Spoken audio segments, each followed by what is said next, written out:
नमस्कार दोस्तों, आज एक इम्पोर्टेंट टॉपिक के साथ इस वीडियो में मैं उपस्थित हूं। जैसा कि आप जानते हैं, झारखंड में विधानसभा चुनाव होने वाले हैं और इस वीडियो में हम लोग देखने वाले हैं प्रपत्र सी रिकॉर्ड किए गए मतों का लेखा।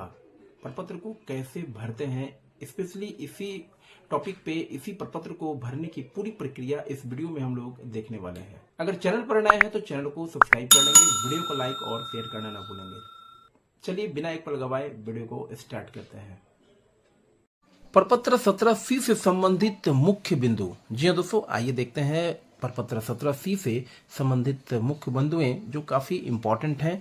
यह प्रपत्र मतदान समाप्ति के पश्चात रिकॉर्ड किए गए मतों का लेखा से संबंधित है। जी हाँ दोस्तों, यह प्रपत्र 17C मतदान समाप्ति के पश्चात रिकॉर्ड किए गए मतों का लेखा में पेपर सील से संबंधित लेखा का भी संधारण किया जाता है और मतदान समाप्ति के पश्चात भरे हुए 17C प्रपत्र को सभी पोलिंग एजेंटों के बीच वितरित किया जाना आवश्यक है। जी हाँ दोस्तों, मतदान समाप्त हो जाने के बाद भरे हुए 17C प्रपत्र को सभी पोलिंग एजेंटों के बीच वितरित किया जाना आवश्यक है। 17C प्रपत्र को 2 प्रतियों में पूर्ण रूप से भरकर 2 अलग अलग लिफाफे में, खुले लिफाफे में रख करके जमा किया जाना है। बात करें 17C प्रपत्र को 2 प्रतियों में पूर्ण रूप से भर करके 2 अलग अलग लिफाफों में खुले रूप में रख करके जमा किया जाना है। 17C के प्रपत्र को भरते वक्त सीयू में रिकॉर्ड किए गए मतों को वोटर लिस्ट की चिन्हित प्रतियां एवं मतदाता रजिस्टर में अंकित वोटरों की संख्या से मिलान आवश्यक रूप से कर लें। जी हाँ दोस्तों, 17C के प्रपत्र को भरते वक्त जो है सीयू यानी कंट्रोल यूनिट में रिकॉर्ड किए गए मतों को वोटर लिस्ट की चिन्हित प्रति एवं मतदाता रजिस्टर में अंकित वोटरों की संख्या से मिलान आवश्यक रूप से कर ले। ये एक अत्यंत महत्वपूर्ण प्रपत्र है जिसका उपयोग मतगणना के समय भी किया जाता है। अतः इस प्रपत्र को भरने में अत्यंत सावधानी बरतनी चाहिए। तो इसे कैसे भरेंगे, आइए देखते हैं नेक्स्ट स्टेप में। बने रहिए वीडियो के एंड तक। जो दोस्तों, प्रपत्र 17G या प्रपत्र 17C रिकॉर्ड किए गए मतों का लेखा से संबंधित होता है यह प्रपत्र, और इस डमी में मैं भर करके स्टेप बाय स्टेप आपको बताने वाला हूं कि इसे कैसे भरा जाएगा। ठीक, प्रपत्र 17G या प्रपत्र 17C रिकॉर्ड किए गए मतों का लेखा होता है। डमी में भर करके मैं आपको बताऊंगा कि स्टेप बाय स्टेप इस प्रपत्र को कैसे आप भरेंगे, किन किन सावधानियों का आप ख्याल रखेंगे। सबसे पहले देखा जाए विधानसभा क्षेत्र का नाम रहेगा, तो सबसे पहले जिस भी विधानसभा क्षेत्र में आपका पड़ता है, जैसे कि एक उदाहरण ले लेते हैं 07 शिकारीपाड़ा ST रिजर्व कोटा है, तो इसमें आप ST लिख दें। और विधानसभा निर्वाचन क्षेत्र से, चूंकि झारखंड राज्य में चुनाव हो रहा है, तो इस पे आप झारखंड लिख दें। विधानसभा निर्वाचन क्षेत्र के लिए निर्वाचन, झारखंड राज्य की विधानसभा निर्वाचन क्षेत्र के लिए निर्वाचन।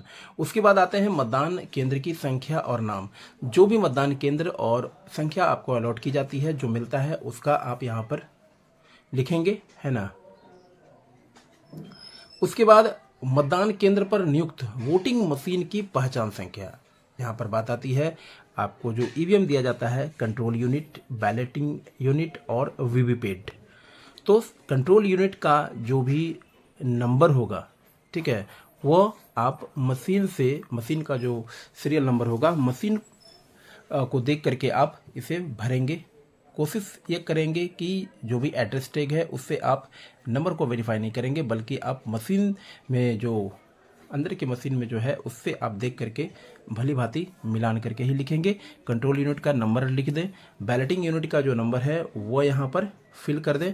अब यहाँ देखने वाली बात है कि अगर आपको एक बैलेट अगर प्रयुक्त होता है तो एक बैलेट का इसमें पहचान संख्या रहेगा, सीरियल नंबर रहेगा। उसके बाद अगर 2 बैलेट अगर प्रयोग में लाई जाती है तो दूसरा नंबर आप दे करके आप दूसरे का भी यहाँ नंबर डालेंगे, वीवीपैट का नंबर डालेंगे।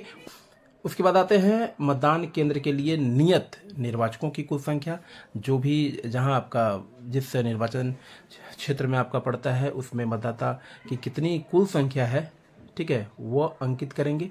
उसके बाद मतदाता रजिस्टर प्राप्त सत्रों में यथा प्रविष्ट मतदाताओं की कुल संख्या, जितना मतदाता रजिस्टर में वोटिंग के दौरान नामों का हस्ताक्षर किए होते हैं, मतदाता भाग लेते हैं, उसमें कुल मतदाताओं की संख्या को आप लिखेंगे। उसके बाद नियम 49(0) के अधीन मत रिकॉर्ड नहीं करने का विनिश्चय करने वाले मतदाताओं की संख्या अगर 0 है, अगर आपके मतदान केंद्र पे ऐसी संख्या नहीं आती है तो इसे आप 0 दर्ज करेंगे। नियम 49(m) के अधीन मतदान के लिए अनुज्ञात नहीं किए गए मतदाताओं की संख्या अगर 0 है तो 0 लिखेंगे। नियम 49(a) टेस्ट वोट से संबंधित है, अधीन रिकॉर्ड किए गए परीक्षण मतों को घटाए जाने की आवश्यकता होगी, अगर नहीं है तो नहीं लिखेंगे। घटाए जाने वाले परीक्षण मतों की कुल संख्या तो 0 लिख दें। उसके बाद आगे बढ़ते हैं। अभ्यर्थी जिनके लिए परीक्षण मत डाले गए संख्या 0 है चूंकि, तो आप इसे 0 डालेंगे सभी में। और वोटिंग मशीन के अनुसार रिकॉर्ड किए गए मतों की कुल संख्या, यहाँ पर ऊपर जो आपने डाला है 404, यही जो है यानी कुल मतदाता रजिस्टर में जितनी मतदाताओं की संख्या होगी, यहाँ भी 6 नंबर में जो है कॉलम में वोटिंग मशीन के अनुसार रिकॉर्ड किए गए मतों की कुल संख्या रहेगी। अगर किसी कारणवश अगर नियम 49(m) के अधीन रिकॉर्ड नहीं करने का विनिश्चय करने वाले मतदाताओं की कोई भी संख्या होती है तो 404 जो संख्या है उसमें ये भी घट जाएंगे और 49(m) के अधीन जो भी है वो भी इसमें घट जाएंगे, घटा करके ही उसे आपको लिखना होगा। उसके बाद आते हैं नेक्स्ट कॉलम में, क्या मद 6 के सामने यथा प्रदर्शित मतों की कुल संख्या, मद 2 के सामने यथा दर्शित मतों की कुल संख्या घटाओ मद 3 के सामने यथा दर्शित नहीं किए गए मतदाताओं की संख्या अर्थात 2, 3, 4 से मेल करती है अथवा कोई त्रुटि देखने में आती है, तो आपको लिखना होगा कि कोई त्रुटि देखने में नहीं आती है अर्थात मेल करती है। उन मतदाताओं की संख्या जिन्हें नियम 49(p) के अधीन निवेदित मतपत्र जारी किए गए। निवेदित मतपत्र यानी टेंडर वोट अगर नहीं आता है तो आप यहाँ 0 ही लिखेंगे और इसका पूरा का ब्यौरा जो है आप नीचे दिखा देंगे। निवेदित मतपत्रों की संख्या यह 20 की संख्या में आपको मिलते हैं। अगर प्रयोग नहीं होते हैं आपको यहाँ सबसे पहले निवेदित मतपत्रों की संख्या 20 लिखने हैं और उसके क्रमांक जो है क्रम संख्या स्टार्टिंग से लेकर के लास्ट तक के जो भी क्रमांक है आप उसे यहाँ अंकित कर दें।